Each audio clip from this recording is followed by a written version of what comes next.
Assalamualaikum warahmatullahi wabarakatuh. Waalaikumsalam. Terima kasih atas waktu yang diberikan kepada saya dari panitia untuk narasumber yang hadir. Saya dari RBUJ analis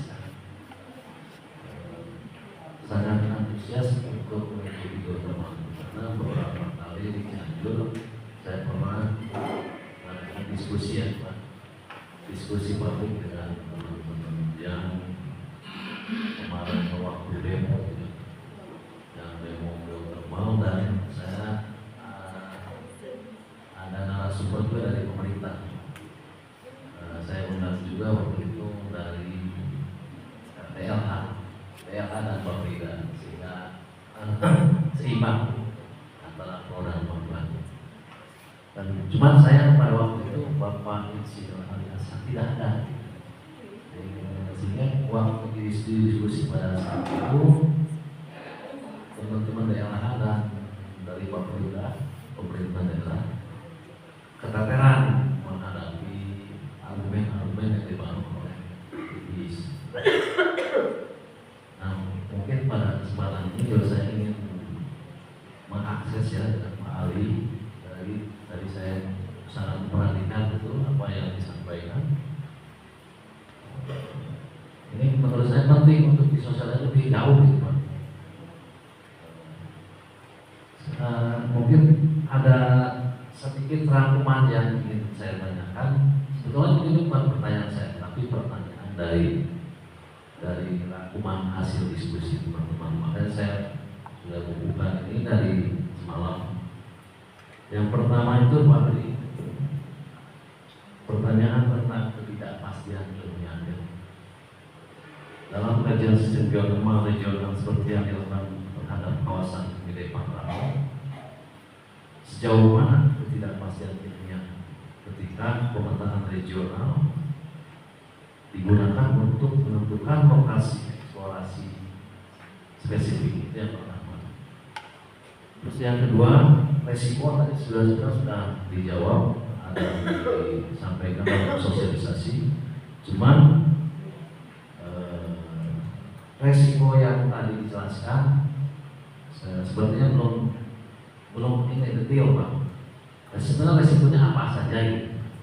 Resiko dampak dari geothermal ini secara alamnya, dampak ekologinya seperti apa? Atau juga katanya juga teman-teman aktivis kemarin ada yang bilang juga ada kekhawatiran fragmentasi habitat, artinya ada peralihan ketika jalur yang dibangun ya sebetulnya jalan yang dibangun itu, tapi ketika jalan yang dibangun itu membuka hutan ya biasanya setelah jalan dibuat ada ekosistem akan habitat itu akan ada perubahan, itu yang juga muncul di resiko itu. Yang ketiga tentang risikoseismik. Di beberapa proyek geothermal dia muncul fenomena namanya induced seismicity ya.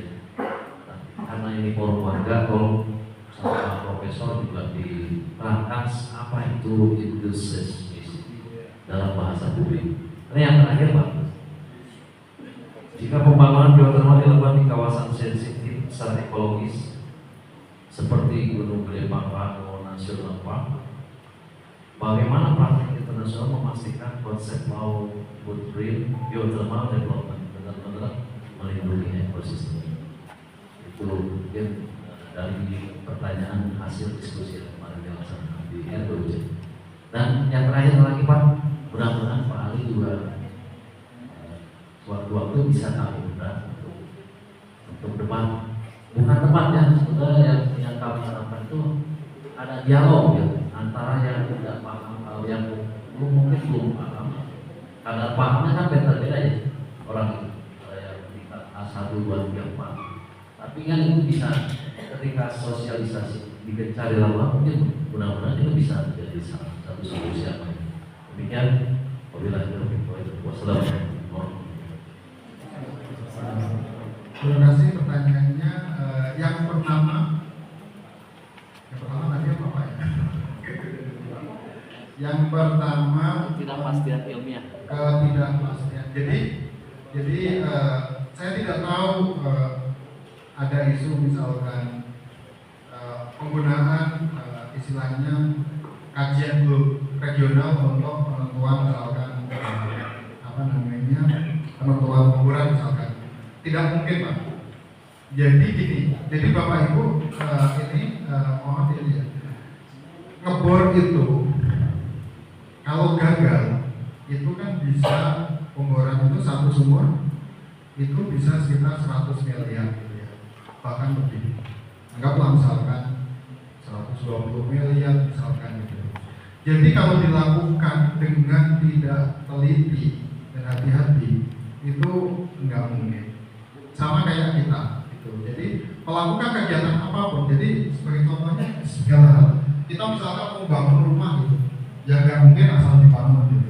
Kecuali kita membangun rubuh misalkan. Oh rubuh juga nggak apa-apa kan gitu. Tapi kalau misalkan pasti kita pastikan dulu apa kira-kira tanah ini nanti bermasalah atau enggak. Di geothermal juga sama prinsipnya. Jadi regional itu paling hanya dapat menentukan oh ini kayaknya ada potensi. Kalau menarik dilakukan lagi kegiatan penelitian dengan detail. Tapi kita mesti tahu bahwa kegiatan semua itu dari permukaan. Oleh sebab itu yang menentukan nanti adalah pengurangan. Apakah terus gede Makarangkung kalau dibor kemudian nanti dikembangkan belum tentu. Jadi itu masih dalam fase penelitian. Jadi dilakukan kegiatan untuk ini kira-kira kalau dibor di sini kira-kira bagaimana? Ngebor di sini gimana? Jadi itu harus dikaji di dalam buminya sana. Itu kira-kira waktu dibor itu dapat hasil yang mewakili atau enggak? Nah, jadi mending mengeluarkan uang banyak untuk pendetailan penelitian sebelum dibor daripada kita membor tapi tanpa dasar. Jadi harus yakin dulu. Jadi otomatis harus dilakukan berbagai macam kegiatan detail survei, geologi, geokimia, geofisika, bahkan kadang ngebor dangkal dulu daripada nanti saya ngebor dalam nanti nggak berhasil, saya mending ngebor dangkal dulu. Jadi kayak istilahnya kayak orang sakit, mungkin paling gampang analoginya orang sakit. Kalau bapak datang ke rumah sakit langsung dioperasi nggak? Enggak kan? Pasti cuma dipegang di kepalanya, oh angkat, oh sorot matanya, oh iya kayaknya ini. Kalau lihat lidahnya, oh nanti rekomendasi berikutnya cek darah misalkan. Misal di ada jantung, tekanan darah itu cek dulu yang mudah-mudah dulu. Baru setelah itu dilakukan yang namanya ambil sampel darah. Itu pun mungkin nggak hanya mungkin bisa tipes, bisa mungkin demam berdarah, bedanya. Nah, jadi setelah oh ternyata sakitnya ini, nanti harus operasi. Kalau memang tidak yakin untuk dioperasi, ya pokoknya langsung sini langsung saya operasi kan nggak begitu. Nah jadi pasti yakin dulu dengan kira-kira apa yang akan dibuat. Jadi kalau misalkan awal-awal nggak menarik, tinggal. Oh ini agak menarik, lanjutin. Mana lagi? Dan yakin dibor. Setelah dibor hasilnya sesuai dengan harapan nggak? Kalau nggak harapan, ya apa ditinggal juga. Jadi intinya kira-kira bertahap seperti itu. Seperti kalau kita sakit aja paling gampang. Pertanyaan yang kedua mengenai tadi apa fragmentasi Pak ya? Kejelasan tentang itu Pak, namanya resiko-resiko itu Pak. Oh resiko. Jadi resiko sebenarnya resiko itu sebetulnya ada 3. Jadi kalau misalkan perusahaan itu nanti mengkaji resiko teknis, ada resiko keuangan, ada resiko lingkungan. 3-tiganya dilakukan. Jadi kalau misalkan teknis bagus, kemudian secara keekonomian nggak menarik, ya nggak diteruskan.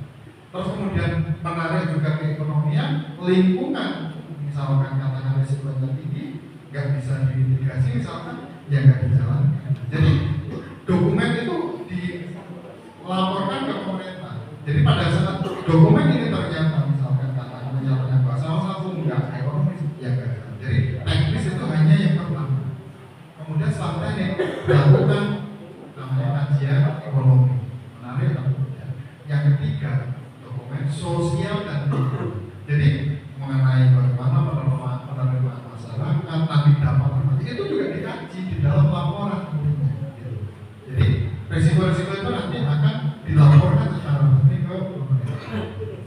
Dan dokumen-dokumen itu juga berhubungan dengan nanti pendanaan. Kalau 3 dokumen itu nggak layak, ya nggak akan ada yang mendanai. Jadi karena mahal kan nggak bisa pakai uang sendiri semua. Jadi biasanya butuh pendanaan dari bank, lembaga internasional, seperti pertanyaannya nomor 4 tadi. Jadi itu sangat tergantung pada kelayakan ini tadi, dokumen tadi. Jadi setelah dilakukan nanti akan dilakukan evaluasi, analisa, dan menghasilkan 3 laporan yang dengan dasar untuk izin ke pemerintah dan juga biasanya untuk pendanaan dari perbankan atau lembaga keuangan. Nah, kemudian pertanyaan mengenai fragmentasi. Jadi itu juga salah satu yang menjadi kajian yang dulu yang ketiga, sosial dan lingkungan. Jadi juga harus berdiskusi, dapatkan menghadirkan ahli-ahli yang berhubungan dengan itu. Misalkan di suatu daerah ada misalkan ada elang, kalau di India itu ada elang, ya, Garuda. Nah itu juga nanti itu ada syarat bahwa kabel listriknya itu harus seperti ini supaya nanti dia nggak kesetrum. Itu harus di itu salah satu yang masuk dalam kajian yang buku yang ketiga tadi. Fragmentasi sama juga. Mau nanti ini nanti nggak bisa ketemu saudaranya, nggak bisa berkunjung misalkan. Kan misalkan binatang tertentu gitu. Nanti kan mungkin terlepas dari habitatnya kan nggak bisa berkunjung ke kelompoknya atau ke keluarganya gitu. Nah itu nanti akan ada saran dari ahli bagaimana mengatasi itu. Jadi apakah boleh nggak melewati itu? Di beberapa lokasi misalkan ini jalur Macan Jawa misalkan nggak boleh sama kehutanan sama lingkungan jalannya harus diputerin. Jadi kalau memang itu berdampak itu pasti nanti akan dicari, akan direkomendasikan bagaimana supaya itu tidak terjadi. Jadi fragmentasi itu terjadi tapi nanti harus dilakukan suatu rekayasa supaya tetap tidak berdampak terhadap habitat-habitat yang ada di situ. Jadi itu merupakan bagian yang dikaji juga di yaitu evaluasi sosial dan lingkungan. Kemudian ada yang terlewat nggak? Ada ini soal konsep low footprint geothermal development. Ya, jadi geothermal itu sebenarnya kan secara selalu dikembangkan secara bertahap. Tadi dari mulai awal penelitiannya pun bertahap. Nanti misalkan sudah dikembangkan itu nanti juga akan dilakukan semacam monitoring terus-menerus untuk memenuhi aspek-aspek yang dulu pernah dilaporkan. Jadi kalau misalkan katakan masih ada potensi secara evaluasi juga katakan bagus bisa dikembangkan baru nanti ditambahkan. Jadi pendekatannya selalu pelan-pelan dan bertahap itu selalu dipraktekkan. Enggak langsung tiba-tiba karena itu terlalu berisiko. Nah, pertanyaan yang penting lagi itu mengenai indus seismicity. Ya. Jadi seismicity itu gempa. Jadi gempa itu ada beberapa gempa yang besar-besar itu biasanya sebenarnya kalau nggak gempanya itu tektonik itu vulkanik. Nah, biasanya gede-gede itu vulkanik. Itu yang biasa menyebabkan kerusakan gempa. Nah, di lingkungan seperti kita di lingkungan gunung ada geothermal itu sebetulnya tiap hari juga ada gempa. Jadi ada gempa alam yang terjadi. Nah, jadi ini gempa alam. Nah, indus maksudnya indus itu gempa yang terjadi karena adanya yang menyebabkan bukan karena alam. Jadi ada gempa yang terjadi secara alam. Yang ini misalkan gempa besar kenapa? Nempelnya udah nggak kuat menahan gunung api nanti meletus dan kadang juga ada gempa. Nah, terus setiap hari juga ada gempa yang terjadi cuma karena kecil jadi kita nggak merasakan. Kalau nggak berarti saya bukan anti gempa, tapi ini analogi yang sederhana saja. Kalau memang butuh yang ahli banget, ahli gempa juga ada, jadi mungkin bisa diundang. Nah, jadi secara alamiah ada. Nah, indus itu, misalkan kita ada geothermal, nanti kan kita air yang dingin tadi, kan kita masukkan ke dalam bumi, masuk ke dalam tempat tadi, seperti kayak gelas.